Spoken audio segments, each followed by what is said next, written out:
More and more Americans are struggling to find a place to live. Where do you think you're going to go? I have nowhere to go. I'm going to a hotel. With the government spending billions to help, why are so many left behind? Only 1 in every 4 in need of housing assistance get it. Frontline and NPR reporter Laura Sullivan investigate the affordable housing crisis. It took me 6 years to get my voucher. This is really a very, very dire emergency. The programs. We have a proven track record. It's produced good housing that's very well run. The problems. It's property they do not want in their neighborhood.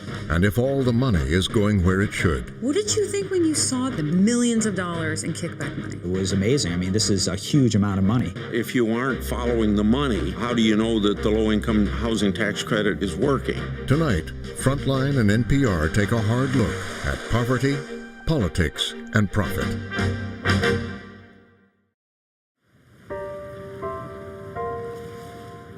I never imagined that a story about low-income housing would lead me here, to an upscale resort in Costa Rica.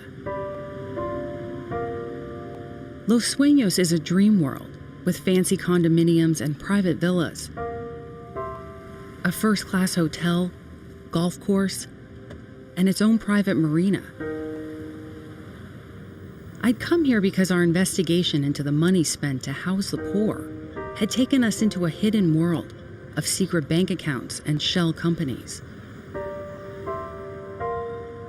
But I'm getting ahead of myself. To understand what brought me to Costa Rica, I have to take you back 9 months earlier to where our story begins.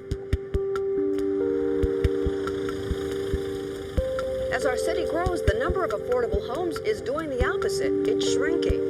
Some are calling it the worst affordability crisis in U.S. history. Last year, we started spending time in Dallas, in neighborhoods like this, where making rent has been getting more and more difficult. The struggle is real out here. I mean, you know, this is every day for them. It'll wear you down, you know, because you're seeing it every day. People's rent checks have just been going up and up and up, and I don't see any end in sight. These are people who have jobs and children. How y'all doing? And they're saying that no matter how hard they work, they still can't find enough here to put a roof over their head. This is the eviction. All right. There are more than 40,000 evictions in Dallas every year. Well, she's supposed to pay $400. An estimated 2.5 million across the country. Yeah, get a couple more people here. You go ahead and start moving this. Over the past decade, average household incomes have declined, while rents have been rising. And that's pushing more and more people, like Carla Powers, to the edge. So what happened to you today? I was at work. I work 2 full-time jobs. I'm trying. It's a struggle, and it's real, and it's hard. Seriously, yes. How hard has it been to find housing out here? Horrible. It's freaking horrible. And that's how I ended up in this slum. I didn't want to be here. I didn't want to be here. I don't have horrible credit. You know what I'm saying? Yeah. But it's just hard. It's just hard. Like millions of Americans, Carla and her family are caught in the long wake of the 2008 financial crisis. What happened when we hit the foreclosure crisis is that all of a sudden, millions of families lost their homes. They became renters, competing in the same rental housing market. And at the same time, incomes were going down, even if you could keep your job. And that led to a rental affordability crisis in this country that's as bad as it's ever been in our history. Did he come with the dolly? We have over 11 million renter households that are paying more than half of their income towards their rent each month. That means that they are, one emergency, one broken down car, one illness, one missed day of work away from not being able to pay the rent. They're really at risk of losing their homes altogether and becoming homeless.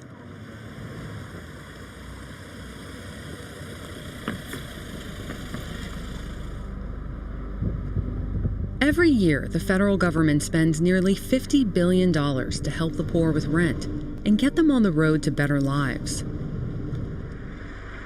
Over the past year, we've been investigating the 2 key programs that try to do that, to see whether they're working the way they should and why so many people are struggling. In Dallas and elsewhere, we kept hearing how the largest of the programs, Section 8 vouchers, covers just a fraction of those in need. Section 8 applications. Thousands of residents have been fighting for a chance to get public housing assistance. When the vouchers are handed out, the response is overwhelming. Chaos this morning in the parking lot as tempers flared over the city's plan to hand out the Section 8 applications. Some people been here since Sunday morning, Monday morning. It's ridiculous. The voucher pays the difference between the monthly rent and what renters can afford. More than 2 million households use them, but wait lists can be years long. Well, how big a deal is it to get a Section 8 voucher? Only 1 in every 4 households that are eligible for and in need of housing assistance get it. It was a dangerous scene. Thousands of people hoping for Section 8 vouchers ran for a spot in line. They're hoping to win what is essentially a housing lottery. So it's the 25% who have the vouchers that are the lucky ones within this kind of a system. We wanted to see how Section 8 would work out for 3 of the lucky ones in Dallas, which, like many cities, has a tight rental market. Pick up that mess. Farron Giles and her son have been staying at her ex-husband's apartment for the past 2 months. We gotta walk kind of fast too, because we're not gonna get to school in time for breakfast. We gotta keep up. She's held a variety of jobs since moving to Dallas 7 years ago. I've been a cashier, I've been a stocker, I've been a caregiver, I've been a welder, I've done clerical work, stuff like that. Oh, Mom made cupcakes last night. But even when working, she says it's been hard to find a place she can afford. What did you think when you got the voucher? I thought, this is freaking awesome. Yeah. I felt like it was an opportunity for me to gain more stability. This area in general, I would like to get away from. What is it about getting out of this neighborhood? Work. I want to live near a place where there are better job opportunities. Yep. Took me 6 years to get my voucher, but I got it. You can best believe I'm gonna utilize it. Yeah, hi, do you guys accept the Section 8 vouchers? Linda Higgins says one unexpected event upended her life, leaving her so distraught that keeping jobs has been difficult. I was working at JCPenney, and my son died. 2002. I started living with different people in the family. Not able to afford to pay rent. It sounds like a Section 8 voucher. It means a lot to you. It does. I haven't had a place of my own for since 2002. Is it scary that it can all fall apart? That's why we had to go to the shelter. I met Ciartis Harris in a Walmart parking lot in South Dallas. Because they were called. Ciartis has 7 kids and was living in a shelter. But before that, she says they often lived here in her van. You slept in here with 7 kids for a couple of months? It wasn't like all the time with all of them, but yeah, at some point in time we was, like in between like trying to find a motel or other people's houses to sleep in. If it wasn't like panning out, we would, go find somewhere to park and sleep in my van. What do you say to the kids? They understand? Because they know. Yeah. They know you're trying. Do you have an area you don't want to live in? The hood? Like, the hood? Why not? Why? Because I don't feel like dealing with it. I don't know nobody breaking into my house or like trying to beat up my children or break into my car. You get into it with somebody, you got to deal with that. You want out? Yeah, like I'm tired of it. Like why wouldn't I want better? If I went from apartment to living in my van to living in a shelter, like, yeah, I'm not finna go backwards. I'd rather go forward, You gonna press the button, Carla? You can press the button for Mama. We kept in touch with Farron, Linda, and Ciartis as they tried to find a place that would take their vouchers. They have up to 90 days, or they'll lose them. And what they're hoping for is one of the main goals of the Section 8 voucher program, the chance to move to neighborhoods with better opportunities. Researchers from Harvard and Stanford took a look at this and found conclusively for the younger kids, they're significantly more likely to finish school, go to college, finish college, get better jobs, earn more money, not have teen pregnancies, not get involved in crime and drugs. And the younger the kids are when the families make the move, the bigger the impact. Zip code is destiny. That's no joke. One of the hottest zip codes in Dallas is the northern suburb of McKinney. 3 years ago, it was ranked the best place to live in America by Money magazine. Today, the area is booming. New apartments are popping up everywhere. I was meeting a developer who's trying to bring more low-income housing to the community. Hi, I'm Laura. Hi, Terry Anderson. Nice to meet you, Terry Anderson has spent her career in the field of affordable housing. Please, if you could put this on. She's building an apartment complex here between McKinney and the neighboring city of Frisco. Awesome. Can we see it? Yes, let's go. All right, so tell me, what's this going to look like? It'll be 2 very large buildings, and towards Anderson's plan is to build 132 apartments. It's Class A construction, and we're really excited about it. Some market rate, some at reduced or affordable rates, and some units set aside for Section 8 vouchers. But her plan hit a roadblock with the Frisco City Council. We thought we were going to have support, and instead the city actually called a public hearing for our property, and about 250 angry residents showed up. Some residents voiced concerns about traffic, others about overcrowding in their schools. Hi, nice to meet you. And some were worried about having low-income housing in their neighborhood. Why did you pick this spot? Nicole Humphrey is a local opponent of the development. What is your concern when it comes to Section 8 and low income? The lifestyle, I feel like, goes with Section 8 is usually working single moms or people who are struggling to keep their heads above water. And it's not, I feel so bad saying that, but it's not, it's just not people who are, I guess, of the same class as us, which sounds bad, but I don't mean that in a bad way. Some people would say, look, they maybe have not had the opportunities that their kids are not going to have the opportunities that your kids are going to have in this neighborhood. Right. Can they share in that? The problem with that is I hear a lot of the unfair of, oh, we haven't been given this or not that, or we haven't been afforded things that you might have been afforded. I don't look at multimillionaires and think, why don't I have a yacht? Why don't I have a private jet? It's a mindset, I feel like. Do you think that you maybe are stereotyping the folks? Oh, I totally am, 100%. It's not, it works both ways. I'm definitely not a racist and I'm not bigot, but I think I hold a little bit of a stigma against people who are different. We don't want nomads. We don't want people who don't have roots. I just don't want that to be what my community is about. Okay, let's go right into whether to provide Anderson Development and Construction LLC a letter of support. A vote on whether to help Anderson get the money she needed was brought before the Frisco City Council in March of 2015.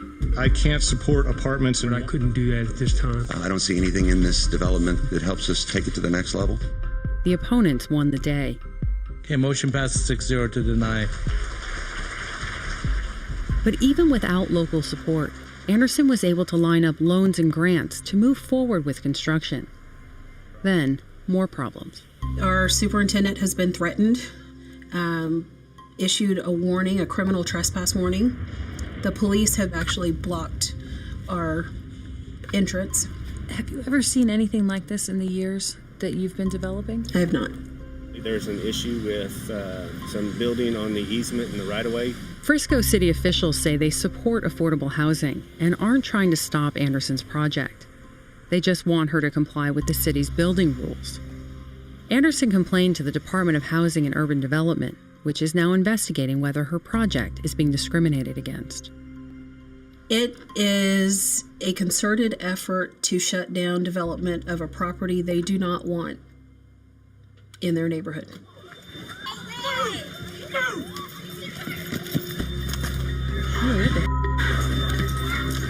2 years ago, just miles away, Get on the ground.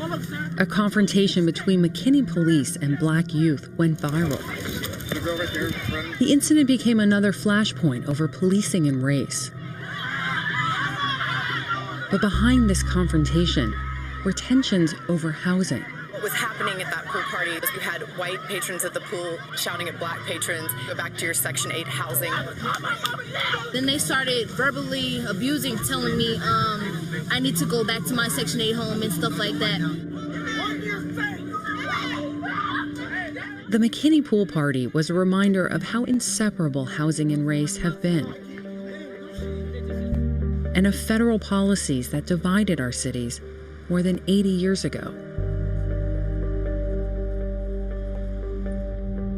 In 1933, the Public Works Administration began to build public housing. And the important thing to know about this is that it built segregated public housing in cities across the country that had never known segregation before.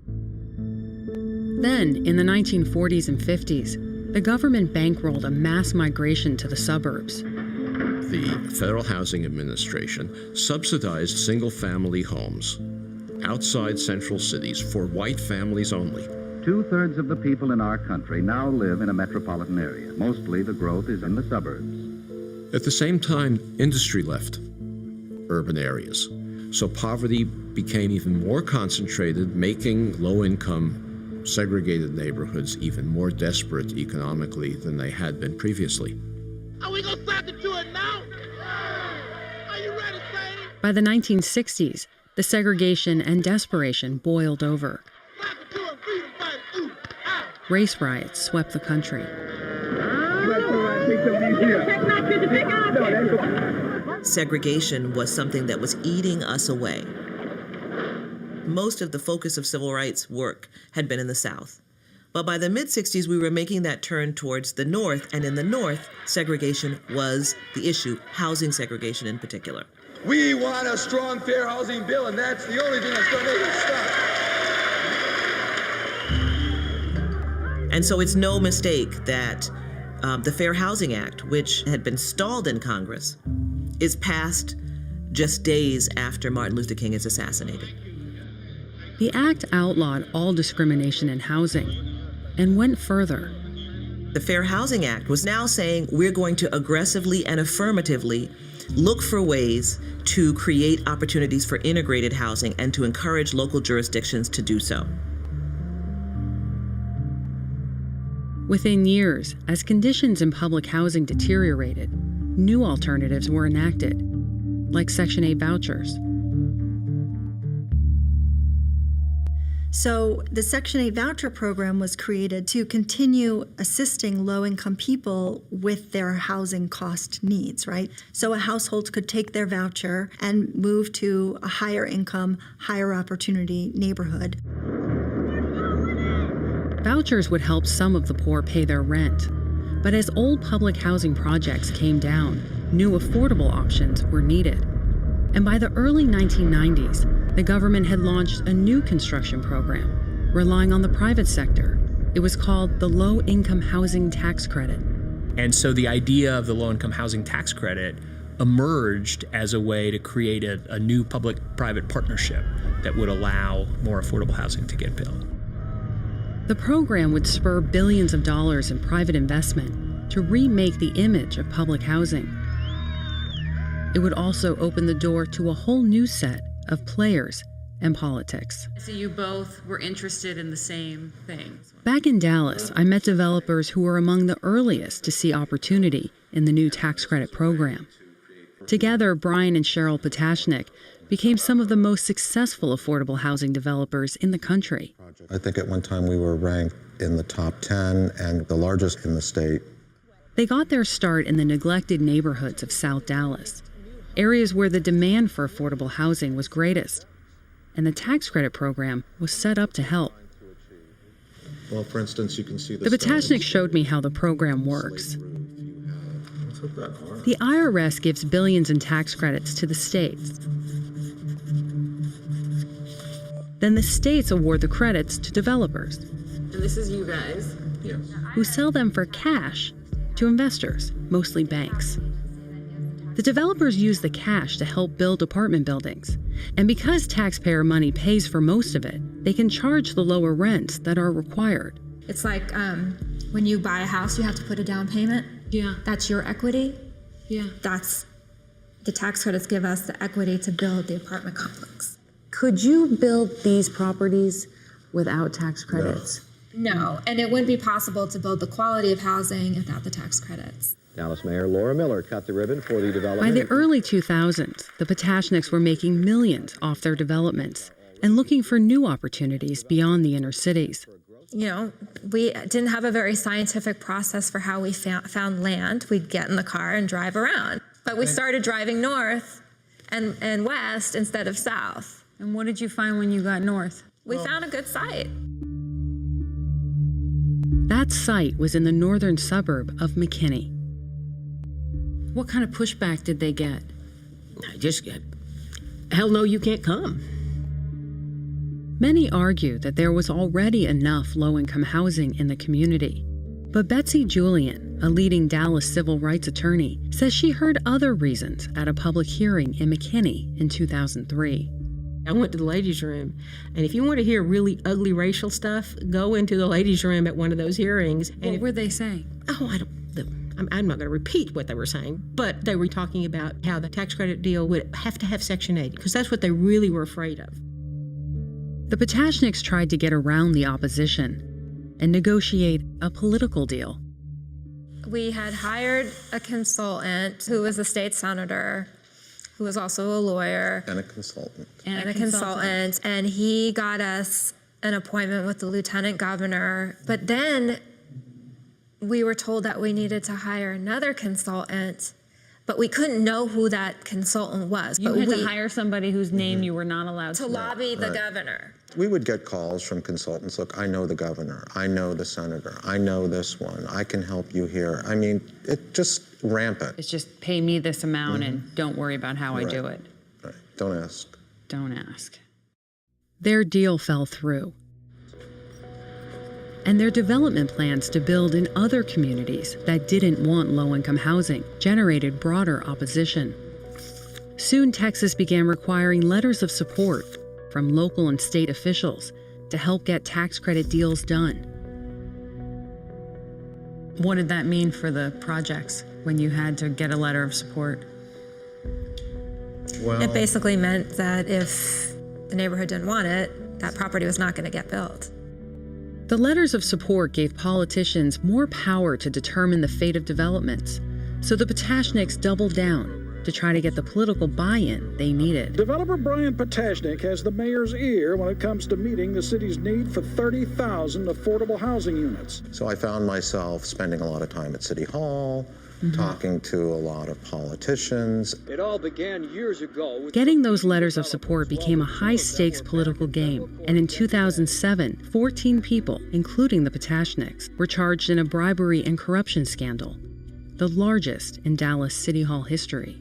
Experts say it suggests the Potashniks funneled bribes through a conspiracy for apartment construction approval. It was a corruption case. You were accused of being in a pay-to-play situation. Why did you do it? If you want to use that term, then it becomes about access. And especially when the system itself is set up so that you need those people to approve what it is that you're doing in order to do business. There's a lot of pressure coming from a lot of different places. Certain decisions were made, certain things happened, and we should have walked away at some point from that pressure. We should have sacrificed those projects that were in question and just gone in a different direction, but we didn't. They pleaded guilty to conspiracy to bribe local officials. Brian Potashnik dashed away after receiving his sentence of 14 months in prison. His wife Cheryl was given 2 years of probation as this Dallas City Hall corruption scandal draws to a close. Nearly 20 states now rely on letters of support to help decide which projects to give tax credits to. Civil rights lawyers Mike Daniel and Betsy Julian say that's a major reason why so many projects end up in low-income neighborhoods. Why were the tax credit projects being put in low-income areas? Well, they're being put there because it's easier to do. There won't be any opposition to it, and you don't have everybody mad at you. You get your deals done. After examining the tax credit program, they calculated that more than 90% of family developments in Dallas have been built in high-poverty areas over a 25-year period. They filed a lawsuit against the state that went all the way to the Supreme Court and helped set standards for fair housing nationwide. And in 2014, they sued the Department of Treasury, claiming the tax credit program perpetuates racial segregation. Our case was about the fact that tax credit properties were only going into low-income minority areas of the city of Dallas, and we were looking to get tax credit housing into some higher opportunity areas as well, which were predominantly whiter areas. That case is still ongoing, but it highlights challenges to affordable housing around the country and raises questions about whether the tax credit program is working as it's supposed to. Thank you. Last November, I went to Chicago for an annual gathering of the tax credit industry. It takes a lot of players, bankers, brokers, law firms, consultants, developers, to put affordable housing deals together. Over the past 30 years, housing tax credits have helped build more than 2.5 million affordable units. The program costs about $8 billion a year, an amount that's been growing. But that hasn't kept up with the need for affordable housing, and that lack of housing makes for a booming market. Stacy Neckes is a vice president for one of the largest brokers, or syndicators. Well, the housing market has been very robust, and so investors really like it. Why do the investors like it so much? Well, I think you're giving back to the community, but you're also able to get a good after-tax yield. How's business right now? Very strong. Yeah, demand is off the charts. The program is often described as a win-win. Poor people get good quality affordable housing, and the private sector makes money. Rick Lazio, a former congressman, now lobbies for the industry.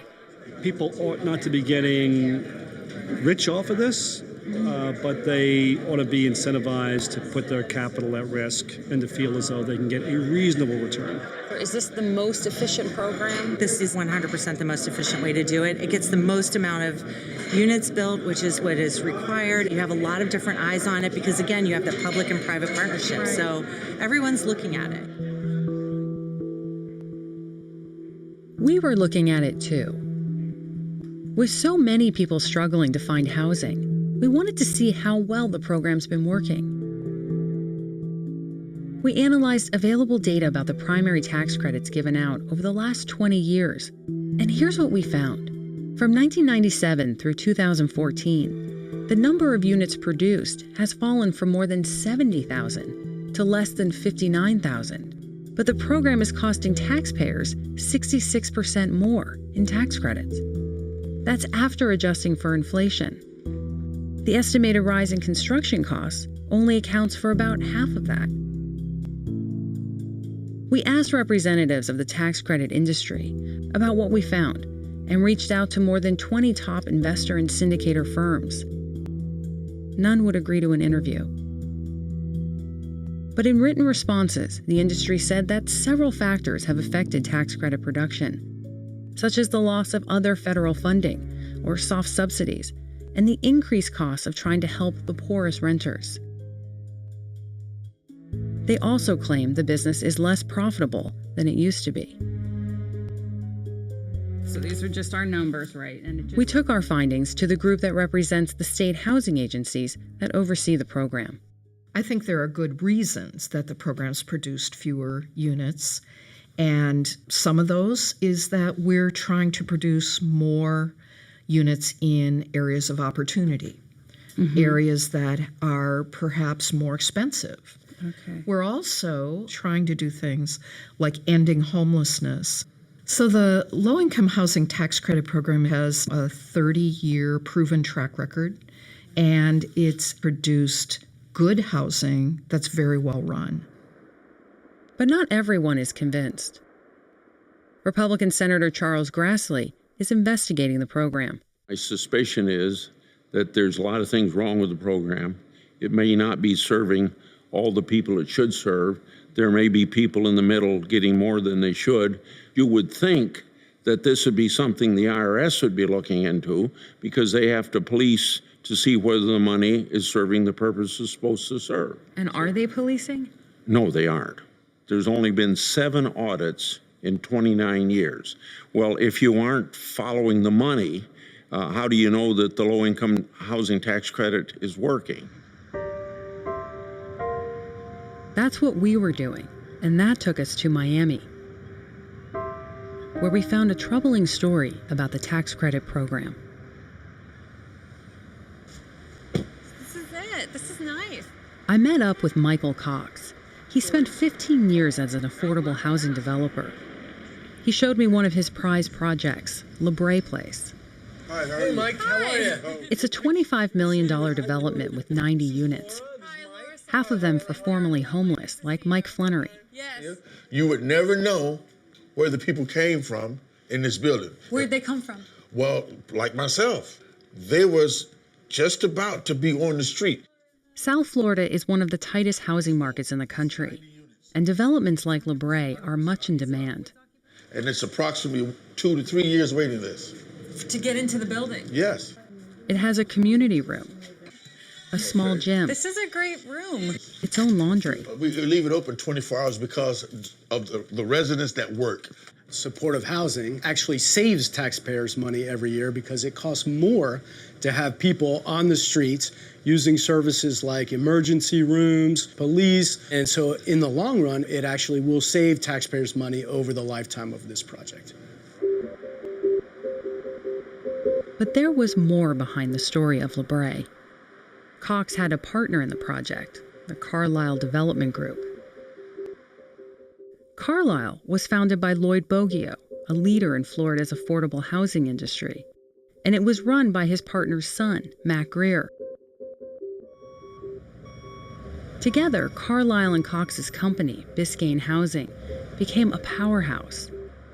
Between 2006 and 2009, the two companies had more than $250 million under development. Biscayne Housing went from nothing to the number 12 affordable housing developer in the country. And, Wow. And Carlyle became the number 3 developer in the country. In the country at that And time. it was exciting. But the partnership had problems. Cox says he suspected Carlyle was cooking the books. He discovered documents about secret accounts. They showed about $6 million in construction funds had been kept secret. How could they have $6 million in extra funds? I had no idea. Carlyle's secret accounts would soon get the attention of federal prosecutors. This is a Carlyle development that involved Lloyd Boggio and Matthew Greer. Assistant U.S. Attorney Michael Sherwin has spent nearly 5 years investigating the tax credit industry in South Florida. As Sherwin and his team dug into Carlyle and Biscayne's construction contracts, they discovered a kickback scheme. This is the actual contract that was signed. This is how it worked on one Carlyle deal. Florida Housing wants to know, how much is it going to cost you, Carlyle, to actually build this thing? They tell Florida Housing, we've signed this contract and it's going to cost $14,866,000 to build. Now, there's an email between Carlyle and the contractor, and they negotiated this the day before that we're only going to pay you, contractor, $12,750,000 to build. We're telling the state we're going to pay you $14,866,000. 1 day later. Exactly. So they knew a day before they submitted that the actual construction cost was $2 million less. Correct. Carlyle used the inflated cost estimate to win more tax credits from the Florida Finance Agency.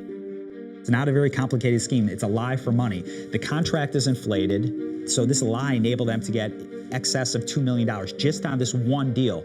By the time they were done, investigators discovered the two companies stole $34 million from 14 projects. What did you think when you saw the millions of dollars in kickback money? It was amazing. I mean, this is a huge amount of money. And this is all on top of the tens of millions that was made in legitimate fees and profits. This is the apartment. And prosecutors discovered something else. Nearly $2 million had been stolen from La Brea, the apartments for the homeless. And Michael Cox was a part of it. They were extorting me, saying, we will kill these projects unless you agree to this kickback scheme. Now, unfortunately, this is where good people make bad decisions. Michael Cox does not go to Florida Housing. Michael Cox does not go to the FBI. Michael Cox says nothing and accepts the money. You spent the next several years taking the money, and a lot of people are going to wonder why you did that. Why did you take it? I convinced myself that this was okay and that I was building amazing projects in the community. I went from fighting monsters to becoming a monster. I tried to reach the other partners in these developments, Hi, Mr. Boggio. but none would talk. Sullivan from. I wanted to ask them about where that $34 million went. Some of it was tracked back to Boggio's personal accounts. One was called Caesar and Cleopatra. Caesar and Cleopatra, those are the names of his two dogs. Over 12 million flowed through that one account. Through that account that was named after his dogs. Correct. Other kickbacks to Boggio, Greer, and Cox came through a cutout called SSHH Construction.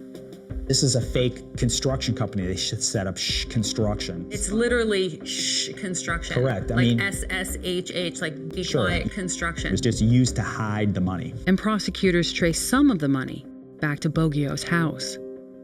I believe his house is valued at $11 to $14 million, his mansion in Coconut Grove. He liked to live a good lifestyle. Ultimately, Boggio, Greer, and Cox pleaded guilty to crimes related to the kickback scheme, a scheme that had gone unnoticed by state housing officials for years. These housing agencies don't have a lot of funding. They don't have a lot of manpower. Looking at Florida Housing, it's a small office with a limited staff that is in charge of managing hundreds of millions of dollars in state, local, and federal money. So the IRS is relying on the housing authorities to ferret out problems and corruption. Correct. In Tallahassee, I went to see the man who was running the agency that oversees the tax credit program in Florida. What was your reaction when you first heard about this investigation? Certainly disappointment that anybody would do that with programs that are designed to serve folks in need.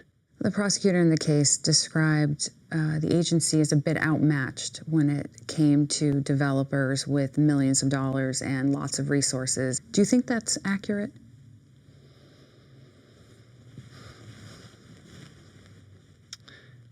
Outmatched. Most of the folks that we deal with are good folks that do good work. Presumably that's similar in all states. That's why you've got few foreclosures and relatively few scandalous incidents. I'm trying to figure out if there are so few scandalous incidents because they're not happening or because they're so difficult to catch.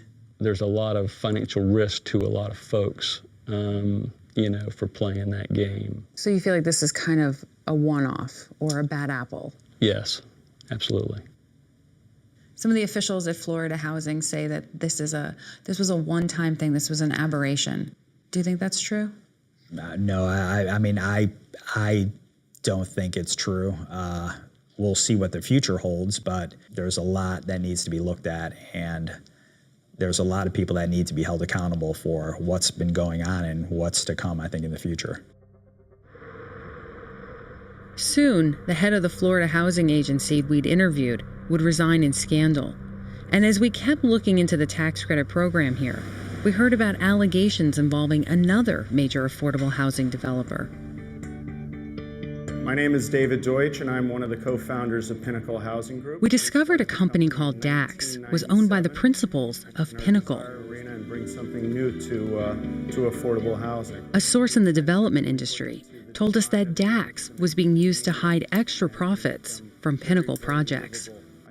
So one of the other ones that we're looking at is this DAX company, which has the same address as another really large Florida developer, Pinnacle, down here in Florida. Okay. We've been told through a source that this was a company that didn't actually do any work. I can't comment on this. I don't know. Maybe later, but not now. Because you know this one. I can't say I know it, but it's probably best if I don't say anything about this. Turns out, Sherwin did know about Pinnacle and DAX. 3 months after our interview, he charged DAX with stealing federal tax credits. The company signed an agreement with prosecutors admitting it inflated costs by more than $4 million on 4 projects. it returned the money and paid a $1 million fine. Under the deal, the charges will be dropped if the company continues to cooperate with prosecutors. Okay. But we still had questions about Dax. It's definitely the name of a company. I agree. I'm just wondering if it's possible that Dax is a person in Costa Rica. That's the rumor. The leadership in the company was going down there.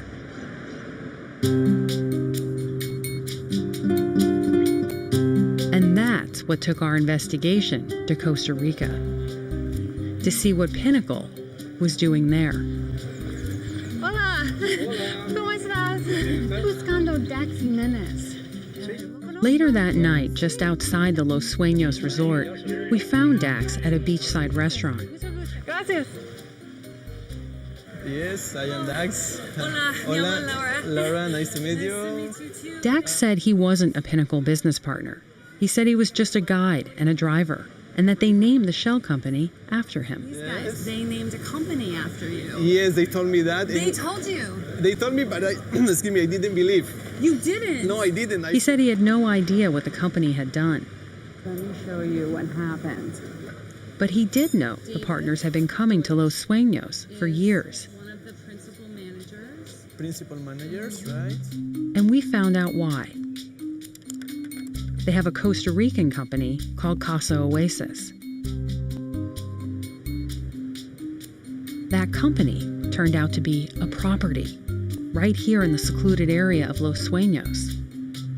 At the top of the resort, I found Casa Oasis. It's their multi-million-dollar private villa where they take vacations, and we learned have taken bankers and syndicators. Last week, Florida's housing agency went to court to ban Pinnacle from affordable housing projects for 2 years, saying the company had used Dax to engage in fraud. Pinnacle declined our request for an interview, but told us it would contest the ban and said it did not violate any state rules. 3 developers in Florida were charged with stealing from the program. How can the housing finance authorities make sure that that's not happening in their backyards, in their states? We really encourage our publics, people who are out in the community, people who are working with developers, to really come to us if they see issues that they think are not right with a project. We just encourage people that if they see something, say something. Okay. The other things that we do, we have architects who get the final say when the cost certifications are filed to check the reasonableness of those costs. There's not a lot of documentation provided to the housing agencies and the underwriters other than basic building block documents, the application, contracts, affirmation letters. So it's really a program of trust. Did you just call an $8 billion tax program a program of trust? Yes, it is a program of trust. The U.S. Attorney in Florida called this a program of trust. Do you think that's true?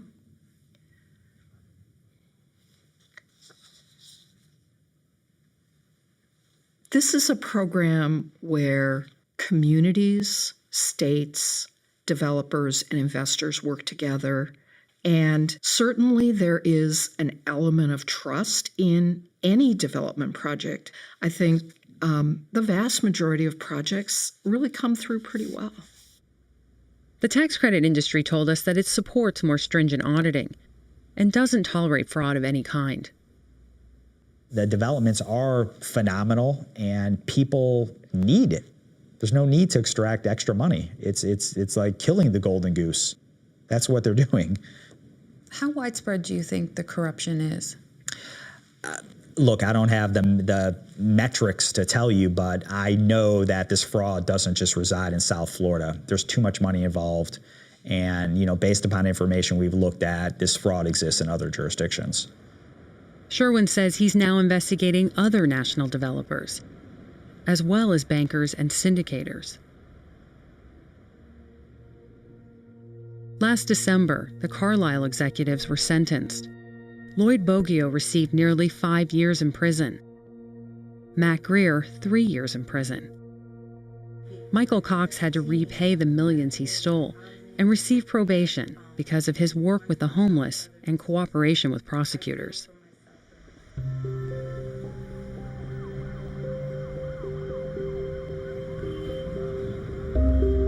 When costs are inflated, the number of housing units actually produced decreases, and we are building less housing. I get it. I'm not against you making a profit. And this case isn't a case against capitalism or rich people, but this is money that was going to build low-income housing in Florida.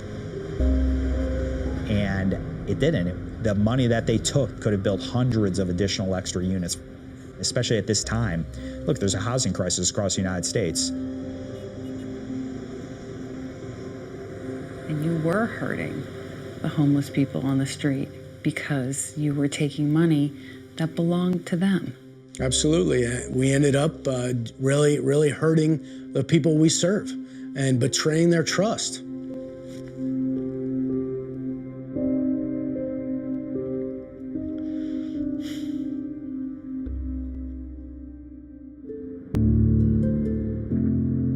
After digging into the tax credit program, this much is clear. There are a number of reasons why it's producing less affordable housing and costing more. But without strong oversight of the billions flowing through the private sector, it's hard to know exactly where it's all going. You've got a bunch of developers and you got people in between. Nobody's saying they shouldn't benefit some, but are they doing it in the most efficient way to provide the best housing for low-income people? That's what we as policymakers are trying to get out of the Government Accountability Office. Should this program be continued under the same circumstances, or to what extent should it be changed? We wanted to ask officials at the Treasury Department about the tax credit program they run. They wouldn't agree to an interview.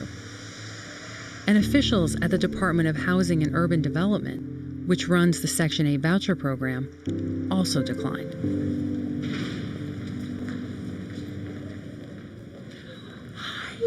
We returned to Dallas one last time. Can you spend 5 minutes talking? It had been 3 months since we had met the women who had just received Section 8 vouchers. But they're talking about moving you up? Farron Giles had started a new job in North Dallas. I'm hearing talks about my 3rd promotion. And had hoped to move to a neighborhood near work. But she wasn't having any luck using her voucher anywhere. I've been to Oak Cliff. I've been to South Dallas. I've been to Pleasant Grove. I've been way down south. Nobody wants my voucher. In January, Farron ran out of time to use the voucher and gave it up.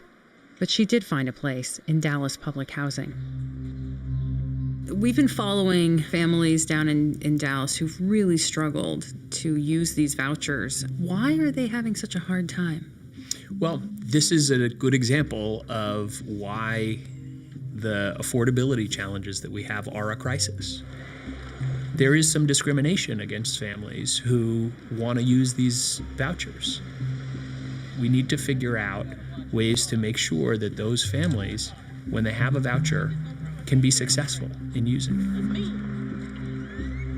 it. But vouchers aren't a silver bullet.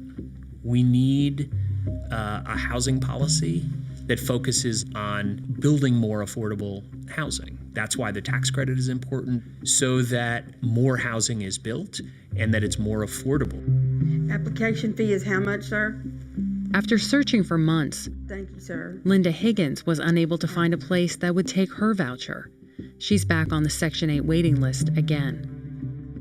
Where do you think you would be if you weren't here in your uncle's house? Oh, gosh, probably out going from shelter to shelter to just, who knows? It's really not good. And I don't want to see the voucher, Section 8, go away. You know, I know we're having a new president, and I don't want to see it to go away, you know, because we'll have more people out on the street than we do now. This is really a very, very dire emergency. for whole swaths of the population in this country, they are lifelong renters. And yet, we don't talk about them, and we don't talk about the challenges they face, and it almost is behind the veil. It's just simply not part of our national conversation. What happens to the millions of people who need to be able to find affordable rental housing to raise their families? When I caught up with Ciardis Harris, she and her kids had gotten out of the shelter. Nowhere without the But they still weren't in a place of their own. They were temporarily staying at a friend's apartment. Ciardis had been given extra time to use her voucher, but had given up on the prospect of moving out of her neighborhood. Maybe it's meant for me to live in the hood. Like, but I don't Why want do you to. think that? Like in the hood, I guess like acceptable. So like they don't, you know what I'm saying? They don't discriminate, basically. So Because they're more everybody open. else was judging you. Yes. Right. It seems like a lot of. As we were talking, there was an interruption, and life on the margins suddenly became even more difficult for her. They just stole my car away. Why did you do that? Not peripheral. Damn. She'd fallen behind on payments, and her van was repossessed. Oh my God, yes. They was picking my car up. My purse is in there and everything. They was taking my car away.